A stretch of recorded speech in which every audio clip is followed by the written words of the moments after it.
먼저 고등학교 입학원서 작성 및 제출 시기는 계열별로 다릅니다. 전기와 후기로 나뉘며 전기의 경우 마이스터고 특성화고에 해당합니다. 전기 고등학교 원서 접수의 경우 올해 특이사항이라면 원서 접수 기간이 이틀로 매우 짧습니다. 기간 확인을 꼭 하시고 차질 없도록 챙기셔야 됩니다. 전기 고등학교에 합격하게 되면 후기 고등학교에 지원할 수 없으니 신중히 결정해야 합니다. 후기의 일반고와 외고 국제고 자사고는 12월 9일부터 접수를 시작하며 일반고는 15일까지, 외고 국제고 자사고는 11일까지 접수를 받아 그 기간이 일반고에 비해 짧으므로 이에 따라 차질 없이 준비해야 합니다. 대부분의 일반고는 나이스를 통해 원서 접수를 하나 외고 국제고 자사고의 경우 각 학교의 접수 방법에 따라야 됩니다. 전기 고등학교 진학에 관심 있으신 학부모님께서는 반드시 담임과 미리 상의하시길 바라고, 마찬가지로 후기 외고 국제고 자사고와 기타 일반고가 아닌 다른 고등학교 진학에 관심 있으신 학부모님께서도 담임과 사전에 많이 상의하시길 바랍니다. 다음으로 고등학교 진학에 필요한 내신 점수 산출은 다음과 같이 이루어집니다. 아울러 평준화 지역의 일반 고등학교 추천과 입학에 있어 내신 점수는 영향이 없으니까 내신 점수가 좋다고 해서 원하는 학교에 반드시 합격하는 것은 아닙니다. 주요 변경사항을 보면 봉사활동이 40시간 만점으로 변경되었고 학교 활동에 있어서 기본 점수가 8점으로 변경되었습니다. 다음으로 가장 궁금해하시는 배정 방법에 관한 내용입니다. 우리 성남학군의 경우에 다음의 방식으로 추천 배정하게 됩니다. 1단계 학군 내 배정과 2단계 구역 내 배정이 있으며 우리 학교는 2구역으로 학생들이 남학생의 경우 총 17개 학교, 여학생은 18개 학교를 선택할 수 있습니다. 학군 내 지망은 주소지와 가까운 학교, 구역 내 지망은 2구역에 해당하는 모든 학교를 대상으로 하며 이를 나눈 이유는 여러 이유가 있겠지만 도입이 평준화되면서 많은 학생들의 공평성을 위함이 첫 번째일 것입니다. 학군 내 지망에서 100% 배정할 경우 주소지에서 가까운 학생들만 받겠다는 것이며 이는 여러 학생들의 선택권을 제한할 수 있는 처사이므로 우리 학군에서는 학군 내 지망에서 50%를 선배정합니다. 물론 학군 내 100%로 학생을 배정하는 학교도 있습니다. 그렇게 하지 않을 경우에 그 학교에 배정되면 등교거리가 너무 멀어지는 경우가 생길 수도 있기 때문입니다. 자, 따라서 1단계인 학군 내 지망에서 각 고등학교의 배정 인원의 50%를 먼저 추첨으로 배정합니다. 입학 정원이 100명이라면 50명을 먼저 학군 내에서 뽑는 것이죠. 여기에 해당 학교의 남녀 성비를 적용해서 남학생과 여학생을 각각 배정합니다. 따라서 성비로 인해 지망 후순임에도 불구하고 선발되는 경우가 생깁니다. 남학생보다 여학생이 많이 지원했을 경우 여학생 1지망 인원이 있더라도 남학생 2지망 인원이 선발되는 경우가 생깁니다. 예를 들어 보겠습니다. A 남녀공학부의 경우 남학생을 30명, 여학생을 20명으로 성비를 맞추어 뽑는다고 한다면 만약 이 학교를 1지망한 인원이 50명 이하라면 지명한 인원 전원이 선발됩니다. 그런데 여기서 남학생 1지망 인원이 35명이었고 여학생이 15명이었다면 1지망 남학생의 경우 5명은 떨어지게 됩니다. 반대로 여학생의 경우 2지망 중에서 5명을 선발하게 되는 것이죠. 그리고 남은 인원에 대해 2지망, 3지망 순으로 내려가며 선발하게 됩니다. 만약 학군 내에서 50%를 다 선발하지 못할 경우 남은 정원을 전부 구역 내 지망에서 선발하게 됩니다. 50명을 초과했다면 추첨을 통해 50명을 선발하고 남은 50명은 구역 내 배정으로 넘어가게 됩니다. 사실상 고등학교가 평준화되면서 해당 학교에 선발되는 것은 학교의 성비와 운에 맡겨야 되는 것이고 따라서 학군과 구역 내 지망을 작성할 때 전략적으로 할 수밖에 없습니다. 최대한의 노력이죠. 이어 1단계 배정이 완료되면 2단계 구역 내 지망 순위에 따라 남은 배정 인원을 선발하게 됩니다. 구역 내 배정을 17, 18지망까지 다 작성하는 이유는 학군 내 지망에서 선발되지 못한 학생들에게 다시 한번 기회를 제공함과 동시에 주소지를 기반으로 한 모든 학생이 해당 구역 내 고등학교에 진학해야 하기 때문입니다. 구역 내 배정의 경우 학군 내 5지망까지 선발되지 못한 인원이 다시 한번 1지망부터 추첨을 통해 고등학교에 배정될 때까지 지망 순위에 따라 배정되게 됩니다.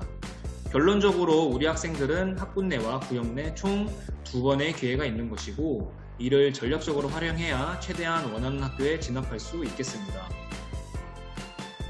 다음으로 고등학교 원서 접수 시 유의해야 할 점들에 대해 말씀드리겠습니다. 첫 번째, 쌍둥이 자녀, 3연년생 자녀, 교직원 자녀에 해당할 경우 지원자별 지망 및 배정 방법을 반드시 확인하시어 지원에 착오가 생기지 않도록 하시기 바랍니다. 두 번째, 원서 접수를 하는 순간까지 지망은 변할 수 있고 변경 가능합니다. 그러나 기간이 촉박할수록 실수가 생길 가능성 또한 커집니다. 장고 끝 악수가 나올 수도 있습니다. 전략을 세우되 소신 있게 지원하는 것도 방법일 수 있습니다. 세 번째, 지원 시 인적사항은 반드시 정확하게 작성해야 합니다. 또한 보호자의 성명과 일치하는 도장을 사용하여야 합니다. 여기까지 고등학교 지원 시 공통적으로 알고 계셔야 할 정보들에 대해 말씀드렸습니다.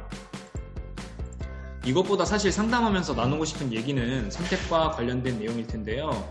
고등학교 선택 시 고려해야 될 요소들을 하나부터 따지기 시작하면 정말 많을 겁니다. 그 많은 요소들을 전부 충족할 수는 없습니다. 선택과 집중이 필요한 때입니다. 그리고 무엇보다 중요한 건 고등학교 생활을 하는 학생 자신에게 모든 게 달려있다는 것이죠. 어딜 가든 변하지 않는 사실은 본인하기 나름 아니겠습니까? 어디 학교에서 수능 만점자가 나왔다고 해서 그 학교의 교육과정이 타 학교에 비해 우수하거나 그런 것은 아닐 겁니다. 결국 학생한테 맞는 환경에서 노력한 학생이 좋은 결과를 보이는 것이겠죠. 자, 원론적인 얘기이고 누구나 알고 있는 내용입니다. 그러나 다시 한번 얘기를 나눔으로써 짚어보고 갈 수 있길 담임으로써 바랍니다. 고등학교 선택에서 가장 중요한 건 결국 학생 스스로를 먼저 파악해야 되는 것입니다. 생활 패턴, 습관, 성격, 공부 스타일, 장단점, 진로, 다양한 측면에서 고려해야 됩니다. 이미 알고 계시겠지만 노력은 학생 스스로 하는 것이고 부모님께서는 노력할 수 있는 환경을 조성해주는 것, 그것에 중점을 두셔야겠죠. 학생들에게 그 이상의 개입은 독이 될 수도 있다는 것, 부모님께서 이미 경험을 통해 알고 계시리라 생각합니다. 자, 먼저 대학 진학에 대한 고민이 같이 진행되어야 할 것 같습니다. 이것은 대학 안 가도 잘 살다 이런 뉘앙스는 아니고요. 이제는 정말 뚜렷한 목적을 갖고 대학을 가도 뜻대로 되지 않는 경우가 너무나도 많고 비일비재합니다. 당장 제 주변을 봐도, 그리고 뉴스를 통해서도 부정적인 지표와 전망들을 너무 쉽게 접할 수 있습니다. 이런 상황 속에서 고등학교 가서 상황에 맞춰 성적에 따라 대학을 가는 건 이전보다 더 막막해 보입니다. 대학을 어떤 방법으로 갈 것인가를 먼저 생각해 봐야 됩니다. 현재 입시 비율은 수시와 정시 비율이 7:3 정도였으나 그 사건 이후 올해부터 실시되는 입시에서 정시 비율이 40%까지 증가됐습니다. 이에 따라 학교 성적을 충실히 챙기고 다양한 활동을 통해 생기부를 다양하고 풍부하게 채워야 하는 수시와 오로지 수능 점수로 대학을 가는 정시 두 가지 루트에 대한 고민 역시 더 커졌습니다. 부모님과 저희까지의 입시는 사실 정시 비율이 월등했었잖아요. 별다른 고민 없이 수능 공부에 올인했었고 수시는 미리 선발하는 느낌이 강했었는데요. 현재는 일반적으로는 정원 비율이 더 높은 수시 쪽으로 준비하다가 수시 넣어보고 떨어지면 정시로 어떻게든 일하는 쪽이 많은데, 수시와 정시를 둘 다 준비하는 것은 사실 너무도 학생에게 부담스러운 일입니다. 그 많은 다양함을 위한 시간을 수능 공부에 올인한 친구들과 학습 축적량에서 비교할 수 없겠죠. 결국 대학을 어떤 방법으로 갈 것인가에 따라 그에 적합한 고등학교의 학업 분위기, 최근 동향, 교육과정 등을 고려해야 할 것입니다. 또한 학생의 성격과 공부 스타일을 알아야 됩니다. 분위기에 쉽게 휩쓸리는지 전공 적합성을 어필하는 것이 매우 중요한 상황에서 전공 적합성에 따라 체계적으로 생활기록부를 채워 나가려는 노력을 스스로 할 수 있는지, 시간 개념이 명확하고 자기관리에 철저한지, 계획적인지, 즉흥적인지, 이것저것 챙기는 것을 귀찮아하는 편인지, 진로 희망이 비교적 명확하고 의지가 확고한지, 꼼꼼한지, 성실한지 등등 학생을 먼저 파악하고 그에 맞는 환경을 갖추는 것이 중요하니까요. 앞서 말한 것과 같이 수시와 정시는 결이 다르잖아요. 수시는 교과 전형과 학생부 종합이 있어 내신 성적뿐만이 아니라 비교과 활동, 창의적 체험활동, 대회, 동아리, 임원활동 등등 학교 내에서 본인이 발휘할 수 있는 역량을 최대한 발휘해서 그간의 기록을 축적한 자료인 생활기록부를 바탕으로 대학을 지원하는 것으로 챙겨야 할 것과 그에 따른 노력의 방향이 다양하게 뻗쳐야 합니다. 거기에 생활기록부를 풍족하게 채워줄 수 있는 선생님까지 만난다면 더욱 좋겠죠. 반면 정시의 경우 우직하게 수능을 위한 준비를 3년이란 긴 시간에 걸쳐서 갈고 또 닦는 것입니다. 내년부터 수능 출제 과목과 편성에 변동이 있습니다. 그와 관련된 내용은 꼭 찾아보셔야 합니다. 수시든 정시든 수능은 필수니까요. 위에서 말한 두 가지 큰 요소들을 우선적으로 고려해 보시고 등하교 거리와 시간 매우 중요하죠. 3년이란 긴 시간 동안 축적되는 등하교 시간과 이에 따른 피로도 그리고 시간 활용 정도도 간과할 수 없는 요소입니다.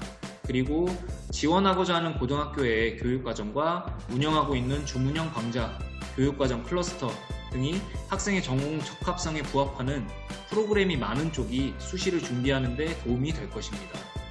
이외에도 전해년도까지의 평판, 전해 듣는 이야기들, 올해 학생들의 분위기 등 영향받는 요소들이 정말 많습니다. 이럴수록 결국 중요한 건 학생 본인의 생각과 의지이며 소신 있는 지원이라고 생각합니다. 전략적인 지망 작성과 함께 소신 있게 지원하여 원하는 결과를 꼭 얻을 수 있길 바랍니다. 더 나눌 얘기가 있으신 분은 댓글 그리고 문자, 전화 등으로 저에게 전해주시기 바랍니다. 이상으로 고입 지원과 관련하여 3반 공동상담 영상을 마치도록 하겠습니다. 감사합니다.